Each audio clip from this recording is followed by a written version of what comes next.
আমি বাংলায় বাঁধি সুর, আমি এই বাংলার মায়া ভরা পথে হেঁটেছি এতটা দূর।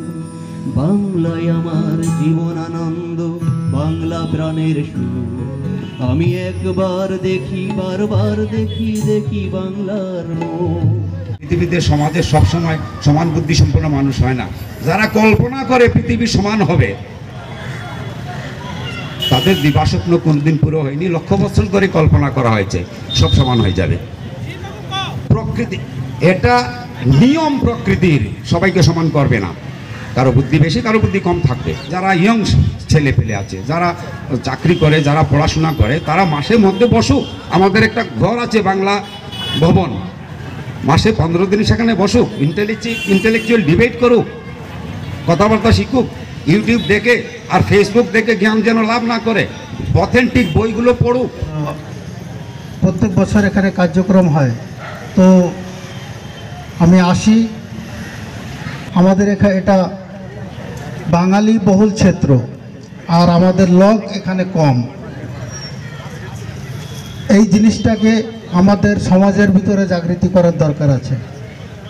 তার জন্য একটা দুটো সুঝাও আমি এই মঞ্চের মাধ্যমে থেকে আপনাদেরকে দিতে চাই। একটু আগেও বলে গেছেন এক বক্তা, যারা প্রাইভেট সেক্টরে যারা স্কুল চালান, তাদের কাছে বাংলা ভাষাকে নিজের কলেজে বা নিজের স্কুলে লাগু করতে গেলে কোনো আপনার অ্যাপ্রুভাল নেওয়ার দরকার নেই। যারা সংস্থার অনার, তারা নিজেরাই সক্ষম। তাই আমি আপনাদের বলতেও চাই, 2022-23 সেশনে আমার ওখানে বাংলা ভাষা আমি শুরু করেছি। ক্লাস 6, 7, 8 তিনটা ক্লাস ওখানে বাংলা ভাষার পড়াশুনো হয়, আর এটা কন্টিনিউ আগে চলবে। তো এইভাবে যারা আমাদের বাঙালি ভাইরা যারা স্কুল সঞ্চালক আছে, তাদের সঙ্গে সম্পর্ক করে তাদের কলেজে কমসে কম লাগু করার চেষ্টা আমাদের করার দরকার আছে। যদি এইভাবে করা হয়, একটা বিশাল রেজাল্ট আমরা পাবো এর। আর খুব ভালো কথা এই কি, আমার ওখানে তো আমি 3টে ক্লাস, আদার কমিউনিটির বাচ্চাও আছে ওখানে, এমনি ওদের জন্য কম্পালসারি করিনি, কিন্তু ওরা নিজের ইচ্ছা দিয়ে ওরাও বাংলা শিখছে। এটা খুব ভালো কথা। কিন্তু আমাদের বাচ্চারা শিখছে, তার সঙ্গে অন্য যারা তারাও শেখার চেষ্টা করছে।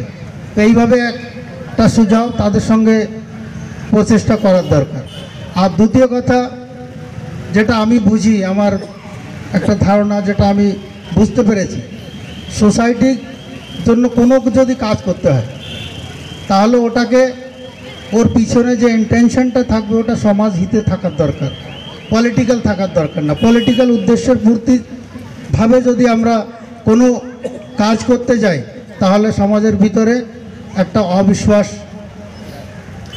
তৈরি হয়, লোকের ভরসা হয় না। এই জন্য আমি রাজনীতি যেখানেই করুক, কিন্তু আমরা তো সবাই বাঙালি, আমরা বাংলাভাষী বাঙালি, আমরা এক সমাজের লোক।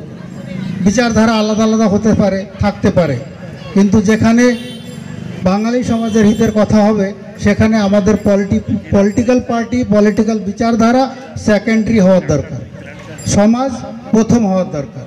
সমাজের জন্য আমাদের কাজ করার দরকার, সেটা আমরা পবিত্রভাবে সমাজের হিতের জন্য সেই কাজটা করার দরকার, সবাই মিলে। সেখানে আমরা আর কোনো ভাগাভাগি করলে চলবে না। যেখানে সমগ্র সমাজ, কোনো ভাষা, কোনো জাতির ভাষা সংস্কৃতি, তাকে যদি নষ্ট করতে হয়, তাহলে ভাষাকে নষ্ট করো আগে। এই জন্য এটাকে বাঁচিয়ে রাখা অত্যন্ত প্রয়োজন। আরও তারা অনেক জানকারি রাখে, আমি তো তাদের সামনে কিছু না, অত আমার ইতিহাসের এখনও জ্ঞান নেই এই বিষয়ে। তো তাদেরকে নিয়ে এই বিষয়ে আমাদের টিম গঠিত করে আমাদের কোনো না কোনো একটা প্ল্যান তৈরি করার দরকার। দ্বিতীয় যেটা আমি বুঝি, কোনো সমাজের আমরা যতই চেষ্টা করি, কোনো সমাজ তাদের রাজনীতিক নেতৃত্ব থাকার দরকার আছে।